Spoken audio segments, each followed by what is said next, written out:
ഇന്ന് നമുക്ക് പേപ്പർ കൊണ്ടൊരു ഫ്ലവർ ഉണ്ടാക്കാം. അപ്പം നേരത്തെ ഞാൻ കുറേ വീഡിയോസ് ഇതേപോലെ പേപ്പർ വെച്ചും അതല്ല ടിഷ്യൂ യൂസ് ചെയ്തും പിന്നെ നമ്മുടെ പിസ്ത ഷെല്ല് പിന്നെ നമ്മുടെ വെളുത്തുള്ളിയുടെ തൊലി ഉണ്ടല്ലോ അതൊക്കെ വെച്ച് പലതരത്തിലുള്ള പൂക്കൾ ഞാൻ ഉണ്ടാക്കിയിട്ടുണ്ട്. അപ്പോൾ കാണാത്തവർ കയറി കണ്ടാൽ മതിയേ.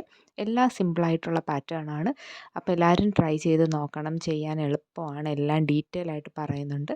അപ്പം ഇതും നമ്മളൊരു ഇതേപോലെ ഞാൻ കട്ട് ചെയ്യുന്ന പോലെ കട്ട് ചെയ്യണം. വലിയ പ്രോസസ്സൊന്നുമില്ല, സിമ്പിളാണ്. ഇതേപോലെ കട്ട് ചെയ്തിട്ട് നമ്മൾ തിരിച്ചൊന്ന് മടക്കിയിട്ട് അതും നമുക്ക് ആ ഒരു നമ്മൾ കട്ട് ചെയ്യുന്ന ഭാഗമല്ല നമ്മൾ എടുക്കുന്നത്, തിരിച്ച് മടക്കുമ്പോഴാണ് ആ ഓരോ ഇതിലും സെപ്പറേറ്റഡ് ആയിട്ട് വരും. അപ്പോൾ അത് കുറച്ചും കൂടെ ഭംഗിയാണ്. എന്നിട്ട് ഞാൻ എടുത്തേക്കുന്ന ഈർക്കിലാണ്. ഈർക്കിലോ അതല്ലെങ്കിൽ നമുക്ക് പേപ്പർ റോൾ ചെയ്തെടുക്കുകയോ ഇഷ്ടമുള്ള എടുക്കാവേ.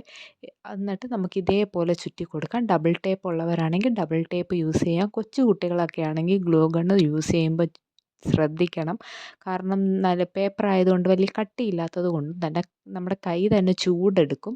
അപ്പോൾ കൊച്ചു കുട്ടികൾക്കാണെങ്കിൽ പാടാ. അവർ ഡബിൾ ടേപ്പ് യൂസ് ചെയ്യുന്നതായിരിക്കും ബെറ്റർ. അതിൻ്റെ 3 കളറാണ് ഞാൻ ഉണ്ടാക്കിയിരിക്കുന്നത്.